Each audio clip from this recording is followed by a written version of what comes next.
اعوذ باللہ السمیع العلیم من الشیطان الرجیم من ہمزہ ونفخہ ونفثہ صم بکم عمی فہم لا یرجعون۔ سورہ بقرہ کی آیت نمبر 18 ہے۔ یہ بہرے ہیں، گونگے ہیں، اندھے ہیں، تو پھر یہ کبھی لوٹ کر آنے والے نہیں ہیں۔ کل ہم نے منافقین کے ایک طبقے کے متعلق ایک مثال کو سمجھا تھا، جہاں پر تذکرہ اس شخص کا تھا کہ جس نے اندھیری رات میں، سردی کی رات میں محنت کر کے لکڑیوں کو جمع کیا۔ لکڑیوں کو جمع کرنے کے بعد ایندھن کے ذریعے اس لکڑیوں کے جو اس نے جمع کر کے لگائی تھی ان میں آگ بھڑکائی، اور آگ پر خوب محنت کی، حتیٰ کہ آگ کو خوب بھڑکایا، اور وہ اندھیری رات کے اندر روشنی کر دی اس نے، اور اس کی تپش سے، گرمی سے لوگوں کو فائدہ ملنے لگا۔ لیکن ان لوگوں کی کیفیت اللہ نے بتائی کہ جب وہ اندھیرا دور ہو گیا، روشنی پھیل گئی، تو اللہ نے ان کی آنکھوں کے نور کو چھین لیا۔ اب روشنی کے باوجود ان کو نظر نہیں آتا، اور اللہ نے ان کو اندھیروں میں چھوڑ دیا، اب یہ کچھ دیکھ نہیں سکتے۔ یہ وہ طبقہ تھا منافقین کا جو دلی طور پر اس بات پر مطمئن تھا کہ اسلام حق نہیں ہے، لیکن ہم نے اپنی دنیا کو بہتر بنانے کے لیے مدینہ میں اہل اسلام کے ساتھ مل جل کر رہنا ہے، ورنہ پھر یہ ہمارے خلاف جہاد کریں گے اور ہم ختم ہو جائیں گے۔ لیکن ہماری دلی محبتیں کفار کے ساتھ ہیں، مکہ کے کفار اور مشرکین کے ساتھ، فارس اور روم کے ساتھ، یہودیوں کے ساتھ، لیکن محمد صلی اللہ علیہ وسلم اور ان کے ساتھیوں کے ساتھ ہماری کوئی محبت نہیں۔ تو اللہ رب العزت نے انہیں اس بات کی سزا دی۔ وہ سزا یہ تھی کہ جب میں نے کل مثال میں آپ کو سمجھایا تھا کہ جب یہ آگ پھیل گئی، روشن ہو گئی، اور اس کے ذریعے سے روشنی پھیلنے لگی، یعنی کہ اللہ رب العزت کا دین غالب آ گیا، اور اب منافقین نے چاہا کہ ہم اب مسلم بن جائیں، ان کے ساتھ ہو جائیں، لیکن ان کی پہلے کرتوتوں کی وجہ سے اللہ نے ان سے یہ ہدایت بھی چھین لی، اور انہیں کبھی موقع نہیں دیا کہ وہ دوبارہ اسلام میں آ سکیں، بلکہ ان کی موت اس حال پر ہوئی کہ وہ کافر تھے، جب کہ وہ کلمہ پڑھتے تھے، یاد رکھیے گا، جب کہ وہ نمازیں ادا کرتے تھے، یاد رکھیے گا، لیکن اللہ رب العزت نے فرمایا وَمَاتُوا، وہ اس حال میں مرے کہ وہ کافر تھے، کیونکہ دلوں کا حال تو اللہ جانتا ہے۔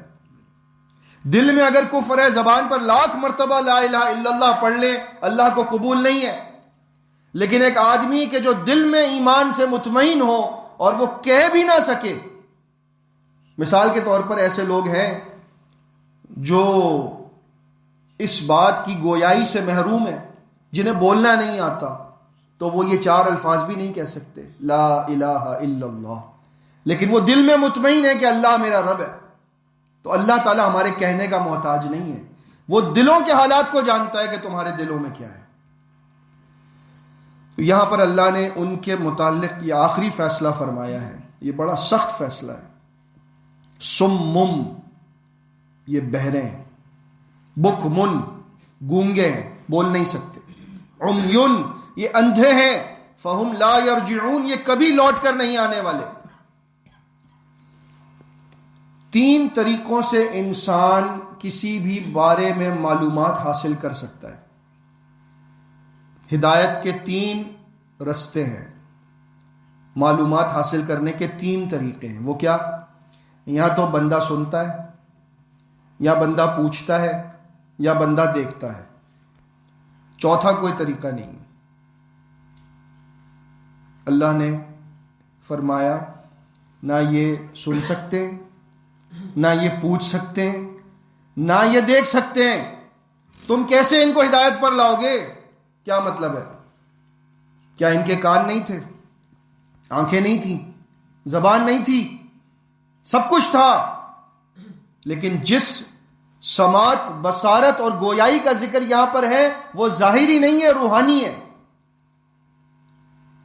کیونکہ سورہ منافقون میں تو اللہ رب العزت نے یہاں تک فرمایا ان کی باتوں کے سلسلے میں کہ وَإِن يَقُولُوا تَسْمَعْ لِقَوْلِهِمْ، اے رسول صلی اللہ علیہ وسلم، یہ عبداللہ ابن ابی اور اس کے ساتھی منافق جب یہ بات کرتے ہیں تو آپ بھی ان کی باتیں سنتے ہی چلے جائیں. ان کی باتوں میں ایسی لفاظی ہوتی ہے, ایسا بولتے ہیں کہ بندہ سنتا ہی رہے. یعنی کہ یہ گونگے نہیں تھے, بولتے تھے اور بڑا خوب بولتے تھے.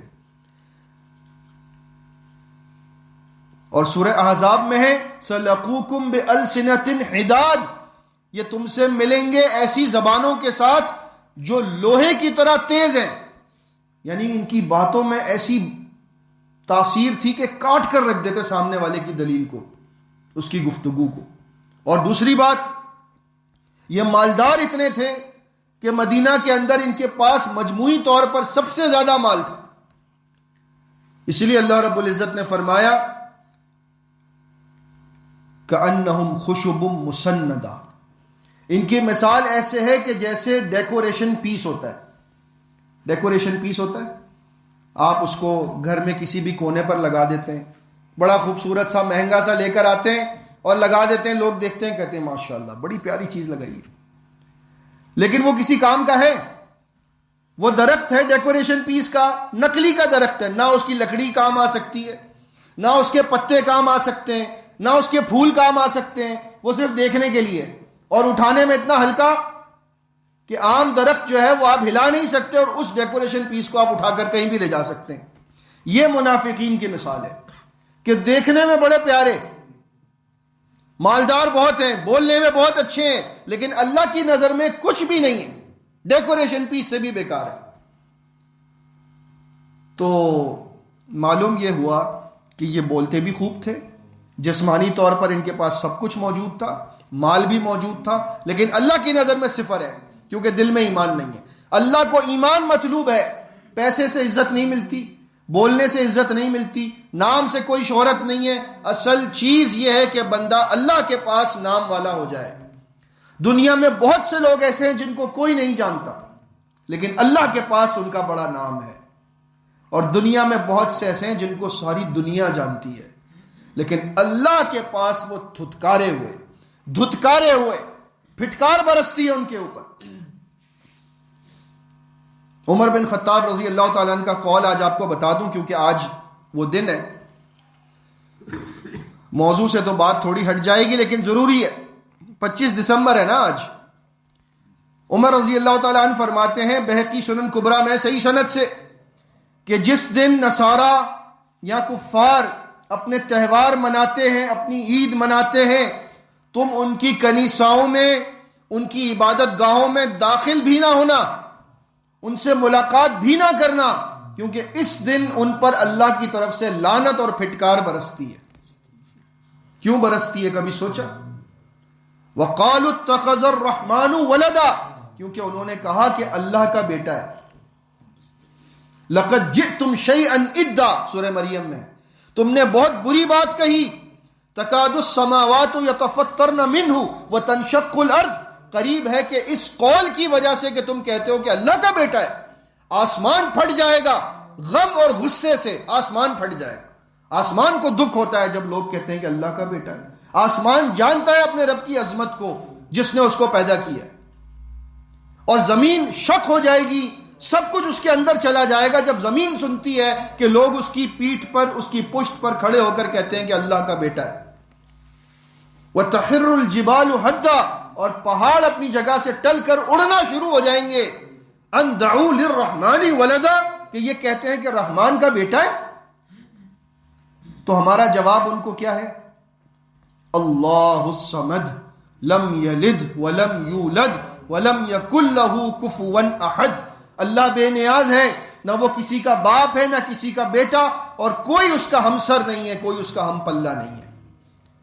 ایسا کوئی اسلام میں عقیدہ نہیں ہے کہ اللہ تعالیٰ کا جز کوئی بن جائے, چاہے وہ بیٹا ہو یا نور من نور اللہ ہو یا اللہ تعالیٰ کا اوتار ہو, اللہ کا حلول کسی میں ہو. ایسا کوئی عقیدہ اسلام میں نہیں ہے. جو بھی یہ عقیدہ پیش کرتا ہے وہ کفر کرتا ہے.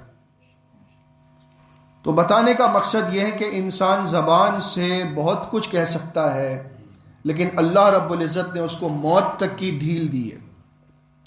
اور یہی بات یہاں پر بھی آ رہی ہے. یہ بہرے ہیں, گونگے ہیں, اندھے ہیں, یہ لوٹیں گے نہیں, لیکن اللہ نے ان کو مال بھی خوب دیا, گویائی بھی خوب دی، معاشرے کے اندر ان کو عزت بھی بہت ملی تھی، لیکن انہوں نے ان ساری چیزوں کے باوجود اللہ کا انکار کیا، نبی صلی اللہ علیہ وسلم کا انکار کیا، دل سے انکار کیا، زبان سے اقرار کیا اپنے دنیاوی فائدے کے لیے۔ تو اب جب کوئی بندہ نہ سن سکے، نہ بول سکے، نہ دیکھ سکے، بس اس مثال پر ہم ختم کرتے ہیں انشاءاللہ، کہ کہیں پر آگ لگی ہو، ایک بندہ سو رہا ہو یا وہ اس چیز کو جانتا نہ ہو کہ آگ لگ چکی ہے، لوگ چیخ رہے ہیں آگ سے بچنے کے لیے، بھاگ رہے ہیں، بچاؤ بچاؤ بچاؤ، لیکن وہ بندہ بہرا ہے، سن نہیں سکتا، وہ اپنے آپ کو کیسے بچائے گا؟ دوسری بات یہ ہو سکتی ہے کہ کسی نے اس کو نہیں دیکھا، وہ سو رہا تھا، لیکن جب وہ جاگا تو وہ پکار تو سکتا ہے کہ مجھے بچاؤ، مجھے یہاں سے لے کر جاؤ، میں نابینا ہوں، یا مجھے سنائی نہیں دیتا لیکن میں بول تو سکتا ہوں، مجھے لے جاؤ۔ یہ بول بھی نہیں سکتے، بکمن، یہ بول بھی نہیں سکتے، دوسرا رستہ بند ہو گیا۔ پھر تیسرا کہ وہ جاگے، اس کو نظر آئے تو خود بھاگنا شروع ہو جائے، اس کو نظر بھی نہیں آتا، عمیٌ۔ تینوں راستے بند ہو گئے اپنے آپ کو بچانے کے، نہ سن سکتے ہیں، نہ بول سکتے ہیں، نہ دیکھ سکتے ہیں، دنیاوی طور پر تو سب کچھ ہے لیکن روحانی طور پر سب کچھ ختم ہو چکا ہے۔ یہ قرآن کو سنتے ہیں لیکن اثر نہیں کرتا، محمد صلی اللہ علیہ وسلم کو دیکھتے ہیں لیکن ان کی شخصیت سے متاثر نہیں ہوتے، یہ کچھ دین کی بات کہنا چاہیں تو کہہ نہیں سکتے کیونکہ ان کے اندر وہ ایمان ہی نہیں ہے جو بندہ دین کی بات کرے۔ فہم لا یرجعون، یہ لوٹ کر آنے والے نہیں ہیں، ان کا انجام برا ہونا ہی ہونا ہے۔ لیکن یہاں پر پہنچ کر ہم اس بات کو سمجھ لیں کہ یہ اللہ ہی جانتا تھا کہ یہ کون سے لوگ تھے، اور اللہ ہی کے علم میں تھا کہ یہ لوٹیں گے نہیں تو وہ کون سے لوگ تھے۔ ہم اس کا فیصلہ نہیں کر سکتے، نہ صحابہ نے اس کا فیصلہ کیا۔ ہاں یہ ہے کہ اللہ کے نبی صلی اللہ علیہ وسلم نے اللہ کی وحی کی روشنی میں یہ جان لیا تھا کہ یہ کون کون سے لوگ ہیں، لیکن صحابہ میں سے صرف حذیفہ بن یمان رضی اللہ تعالیٰ عنہ کو معلوم تھا اور کسی کو نہیں بتایا گیا۔ اس سے معلوم ہوتا ہے کہ اسلام کے اندر کسی شخص کو دنیاوی طور پر رسوا کرنے کی ہمیں اجازت نہیں ہے، حتیٰ کہ منافقوں کے سردار کو بھی اللہ کے نبی صلی اللہ علیہ وسلم نے اس کی موت کے بعد جب اس کی نماز جنازہ کا وقت آیا تو اس وقت تک یہ حکم نازل نہیں ہوا تھا کہ آپ ان کا جنازہ ادا نہ کیجئے، بس اتنا تھا ان تستغفر لهم 70 مرۃ فلن یغفر اللہ لهم، سورہ توبہ میں ہے، اے نبی صلی اللہ علیہ وسلم آپ 70 مرتبہ بھی اگر اس پہ استغفار کریں گے ہم ان کو معاف کرنے والے نہیں ہیں۔ تو نبی علیہ الصلوۃ والسلام نے یہ سوچا کہ 70 بار کا عدد ہے، میں 70 سے زیادہ معافی مانگ لیتا ہوں۔ رحمت للعالمین، اللہ کے نبی صلی اللہ علیہ وسلم اپنے دشمن کے ساتھ بھی اتنے نرم تھے کہ اگر 70 سے زیادہ کا مجھے پتہ لگ جائے تو میں 70 سے زیادہ بخشش مانگ کر اس کے لیے بخشش مانگوں۔ اپنا کرتا اتار کر اس کا کفن بنایا، کس کا؟ عبداللہ ابن ابی ابن السلول، جو جنگ احد میں اسلامی فوج کو چھوڑ کر اپنے ساتھیوں کو لے کر چلا گیا تھا کہ یہ یہیں پر مر جائیں، تعداد کم ہوگی، کفار ان کو کاٹ کر رکھ دیں گے۔ اس کو اپنا کرتا اتار کر پہنایا کفن کے طور پر کہ اس کی برکت سے اس کے لیے قبر کے عذاب میں تخفیف ہو جائے۔ اپنا لعاب، نبی صلی اللہ علیہ وسلم کا مبارک تھوک جس کے لگنے سے لوگوں کو شفا ملتی تھی، وہ اس کو لگایا کہ اللہ تعالیٰ اس کے لیے آسانی کر دے، اور پھر اس کو جنازے کی نماز کے بعد قبر میں اتارا۔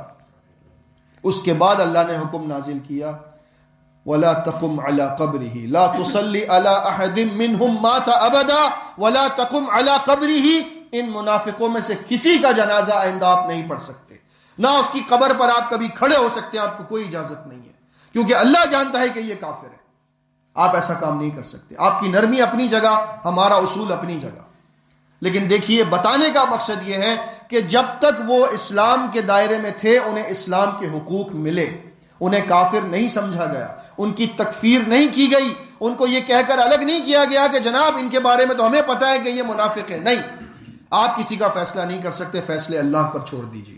اصل بات بتانے کا مقصد یہ ہے۔ یہ منافقین کے پہلے طبقے کے بارے میں ساری معلومات جو ہمیں دی گئی ہیں سورہ بقرہ کی ان آیات میں الحمدللہ یہ مکمل ہوئیں اس مثال کے بعد، اور اب ایک مثال اور آئے گی اگلی 2 آیات میں جو دوسری قسم کے منافقین کے بارے میں ہے، جو اتنے شدید نہیں تھے نفاق میں لیکن بہرحال نفاق تھا ان کے اندر۔ اللہ تعالیٰ ہمیں ان سب صفات سے محفوظ فرمائے. آمین. استغفر اللہ.